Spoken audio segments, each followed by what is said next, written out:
Welcome back to this week's episode of the Beginner Photography Podcast. Today, we are talking about how to create success without social media. So let's get into it. Welcome to the Beginner Photography Podcast with Raymond Hatfield, the podcast dedicated to helping you grow your photography skills. Raymond interviews the world's top photographers in their field to ask questions that will get you taking better photos today. Now, with you as always, husband, father, home brewer, LA Dodger fan, and Indianapolis wedding photographer, Raymond Hatfield. Welcome back to this week's episode of the Beginner Photography Podcast. As always, I am Raymond Hatfield, and I'm so happy to have you here with me today. Man, summer is almost over, which every single year means that I spend a lot less time shooting, and I spend a lot more time reflecting about photography and kind of its role that it plays in my life, and also your life as well as a listener who tunes into the podcast. The more that I think about photography, the more that I can think about where the podcast is going to go, and just how that I can help you more each and every day. So aside from the podcast, this podcast where you're listening to me right now, the main mode of communication with you all from me is through social media, and primarily through Facebook, specifically through the Beginner Photography Podcast Facebook group. Now, Kimberly, who is the admin in the group, and we work hard to ensure that it is just the safest place on the internet for new photographers to ask questions and share photos. Honestly, it's a great place to be, and I enjoy spending time there and being able to help whenever I can. So social media is a big part of my life, and if you are, like the majority of us, then I'm sure that it's a big part of your life as well. And then if you're trying to grow your Instagram or your Facebook audience for your photography, then I'm assuming that it's just going to go double for you.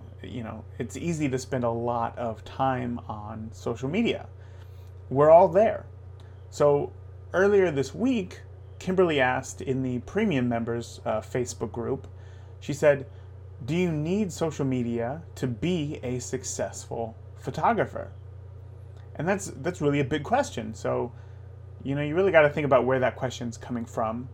And I personally thought about my own experiences, just trying to post about my everyday life, my kids, activities, the Dodgers, of course, and then also having to post about photography, come up with clever captions, and also use it in a way that brings in business, but is not too salesy. And what do you do if you haven't shot anything in a week, but you still need to be posting every day, or everyone will forget about you and think that you're dead? It can get overwhelming. I get it. Especially after episode 161 of the podcast with Dan Milnor, where I interviewed him, and he spoke a lot about social media's role and how he got off of social media.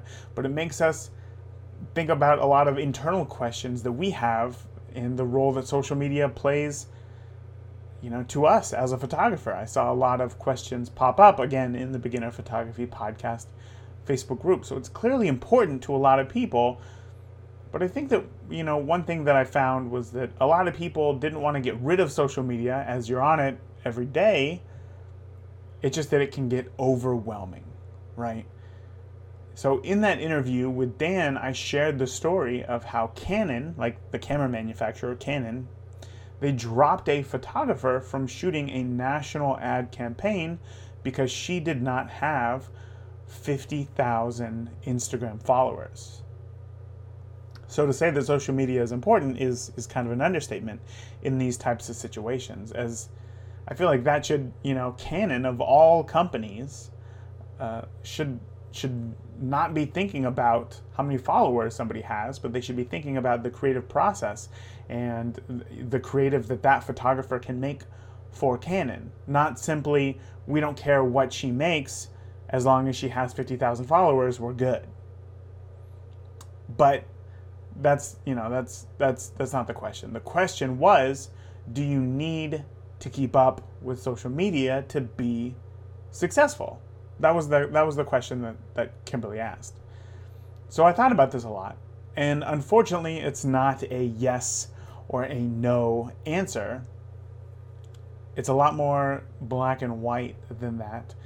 But today we're going to talk about kind of the flow chart or the roadmap to figuring out whether or not, how much of an importance social media should play in your life and in your photography business, if that's where you want to take it, or even just as being a photographer. So first and foremost, what you have to do for yourself personally and your photography is you have to define your goals. If your goal is, to take photos that you love and simply post them online, or if you're in business, just make, bring home $60,000 a year, then I don't think that you need social media at all if you don't want to use it. I'm not saying that you can't use it. I'm just saying I don't think that you do need it. But if your goal is to be, ranked as one of the world's best photographers in a certain category, and you're going to work hard and, do competitions and stuff, social media is unfortunately going to play a larger part in that journey to get you to quote unquote world's best, if that's what it is that you're looking for. So kind of let's rewind a little bit. If we look to, back in the day, when I say back in the day, I mean like 80s, early 90s, there were art directors and there were editors for magazines, newspapers, all of these, publications that would choose and print photos, and they would be the gatekeepers to decide essentially who is a good photographer and who is not a good photographer. They would get magazines, they would get books of photos every single day, and they would look through them and decide who is good, who is not good, who's good enough to go into our publication, who's not good, we're just not even going to talk to them ever again. And today, because of social media, there are less corporate gatekeepers. We don't need their permission, We don't need them to have their lunch menu or their lunch order screwed up and now they're in a bad mood and they look at your portfolio and they say, this is all garbage, and then they just throw it aside when it's really good work. There's less corporate gatekeepers now because of social media. Social media lets the world and the public become the gatekeeper. Now, quickly, I'm going to quote Dan from my interview with him. He says, having a large following does not mean that you're a great photographer. It simply means that you're good at building a following. Now, both of these are incredible skills, but they are not codependent. Social media likes and reactions are not directly tied to the quality of your work. Earlier this year, January of 2019, there was an Instagram account that uploaded a photo of an egg. And that egg, it's just a regular photo of an egg. And that egg, like it's a close-up of an egg, it doesn't make any sense, got 45 million likes. 45 million likes is more likes than any content on any social media platform ever. And it's just an egg. So therefore, social media is not a reflection at all on the quality of work or the quality of your photography. With social media, you can just simply get more eyes onto your work.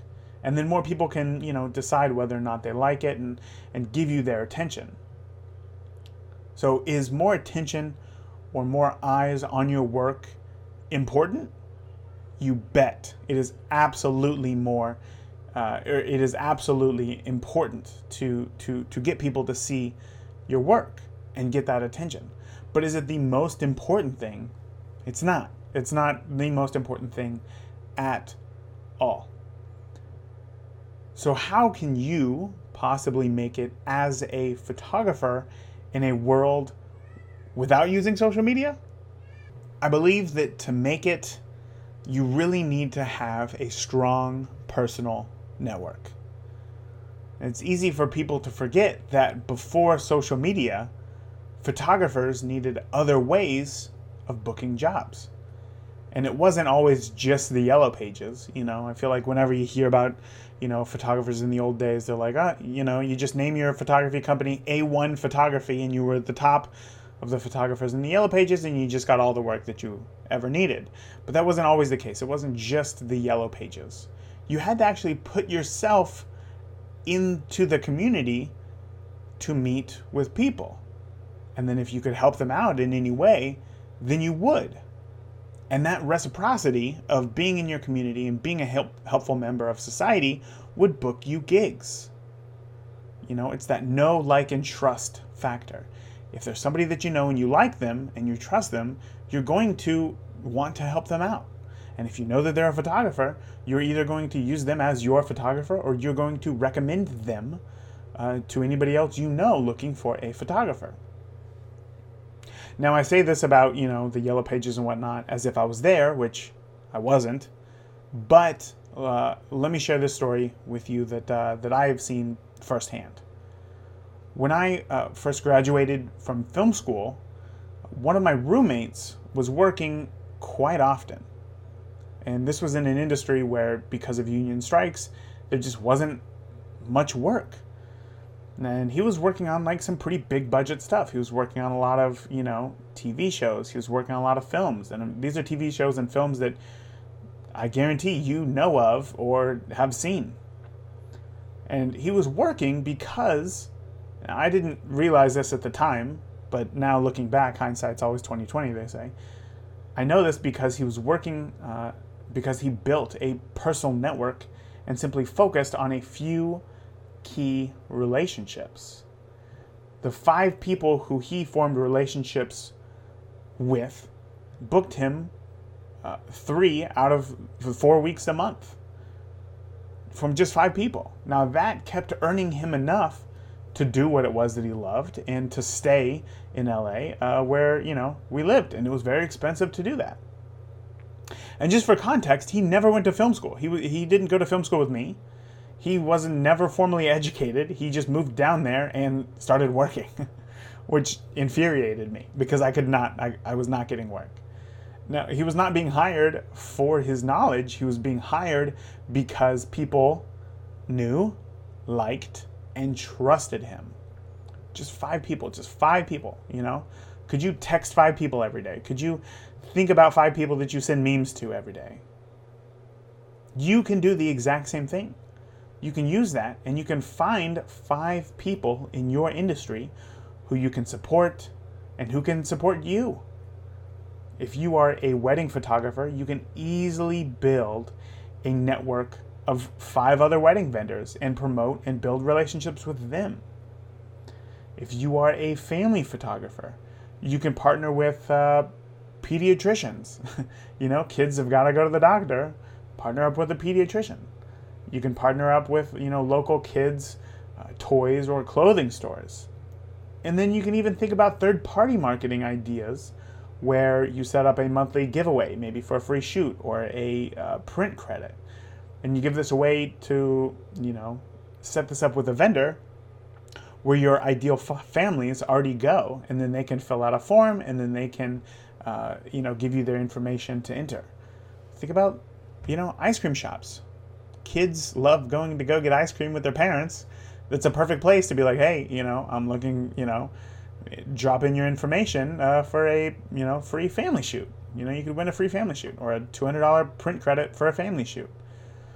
You're going to get that information and say that, you just get 10 a month. You book 2 of those.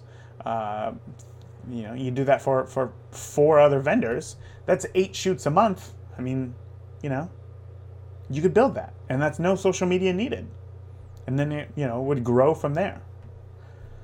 You can build relationships off of social media. Because again, people buy from those who they know, like, and trust. Now, do I think that you should be on social media? I think so. I don't think that it's going anywhere.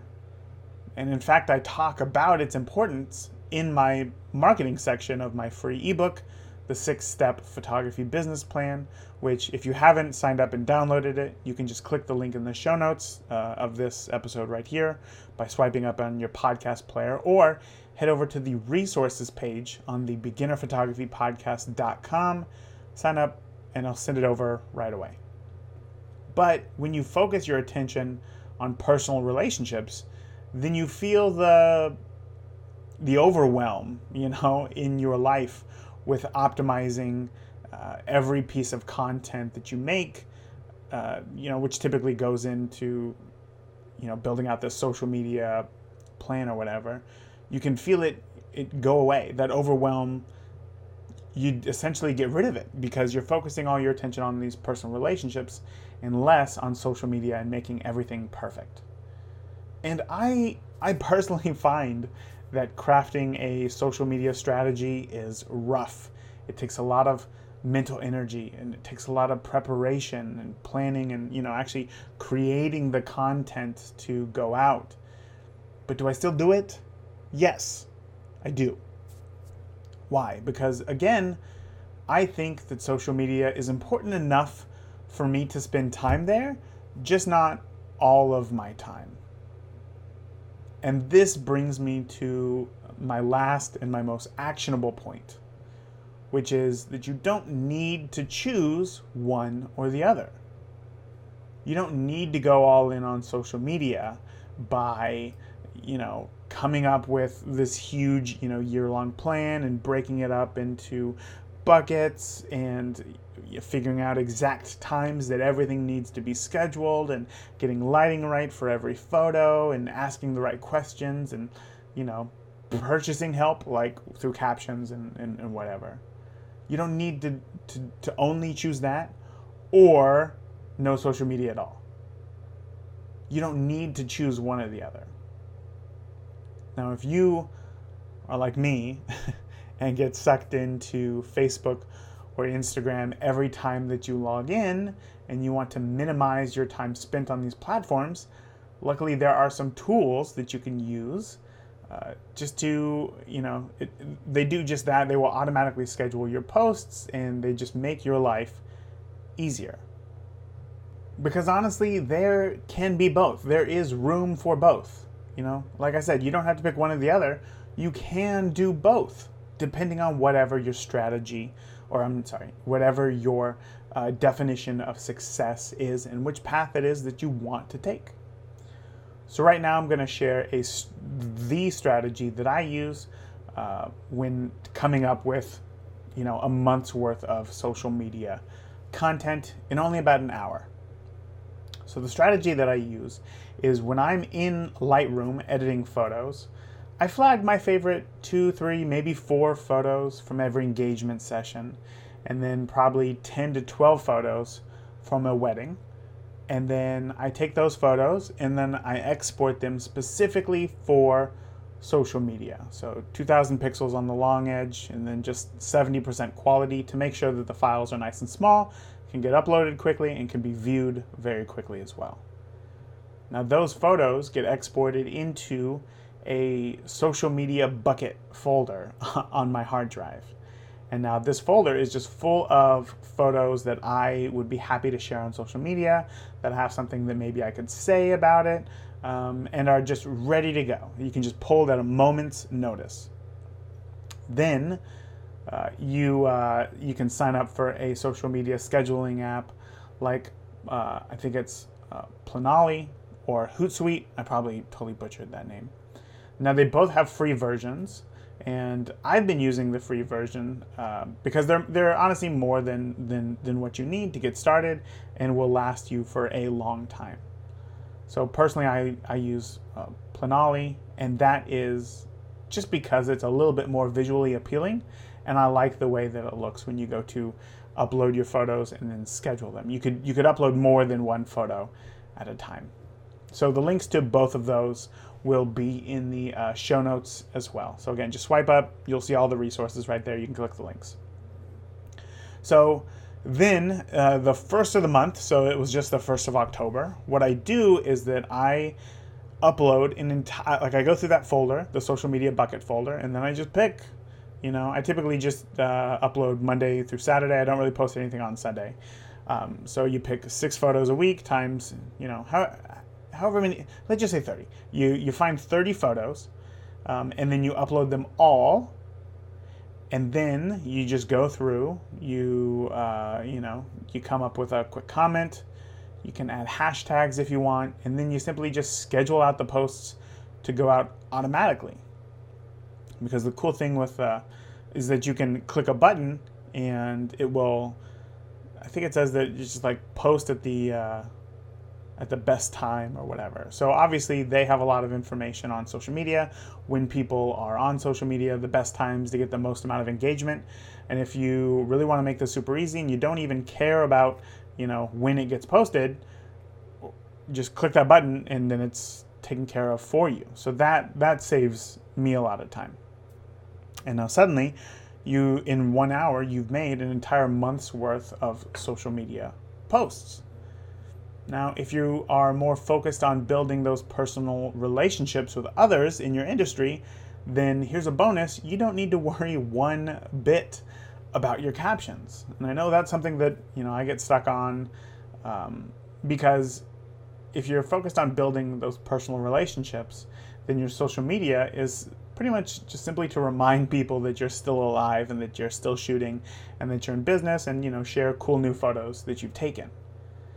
But, for me as somebody who sees things very visually and not so much through text, and I'm not very good with words, which I'm sure that you are very well aware of, then visual creative takes away almost all of the overwhelm of having to figure out, what witty thing can I say for this photo right here. So that really helps. And then as time goes on and you shoot more, your social media bucket folder is going to grow, and then you're just never going to have to worry about what to post again because you're always going to have photos ready. Okay, so I understand that was a lot of social media info for an episode called Success Without Social Media, but remember, it really all comes down to your goals. Because I know that a lot of you get overwhelmed and simply wish that you didn't have to use social media. And I wanted to share with you that you can remove that overwhelm and still be present on these important platforms. And if you don't want to use social media at all, which is totally fine, then I hope that my tips on building relationships, who to look out for, and third-party marketing strategies was helpful for you, because I know that oftentimes these work even better than social media efforts. So that is it for this week. Nice short episode that I hope got you thinking about, once again, social media's role in your business and just trying to make it easier. We oftentimes we get into photography because we love photography, and then we find, oh my gosh, there's so much more to this than I was expecting, and social media is a big one.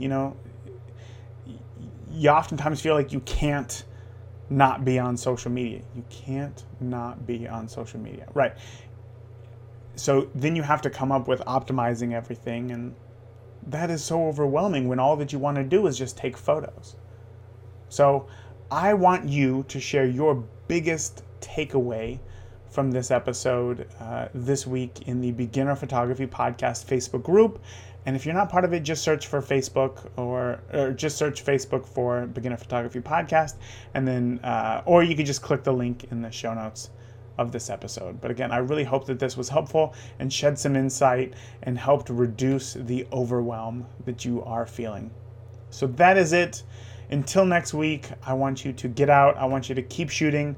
I want you to stay safe and focus on yourself. All right. I love you all. If you enjoyed today's podcast, please leave us a review in iTunes or your favorite podcast player. And continue the conversation with Raymond and other listeners of the podcast by joining the Beginner Photography Podcast Facebook group today. Thank you. We'll see you again next week.